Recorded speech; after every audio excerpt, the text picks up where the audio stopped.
原來好多痛症出現呢，都可能因為係脊椎出現咗問題。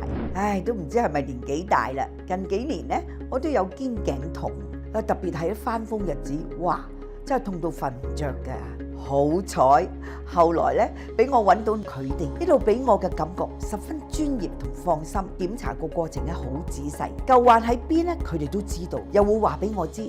跳舞有咩動作要小心啲，真係感受到佢哋嘅關心嘅，唔係親身做過呢，我都唔相信世界上可以有啲咁好嘅機。期間咧真係好舒服，有時咧我都做到唔小心瞓着咗，只係做咗15分鐘啫，啲繃緊嘅肌肉咧就好似喳一聲咁消失咗，幫到我舒緩痛楚咧，恢復翻靈活嘅身體。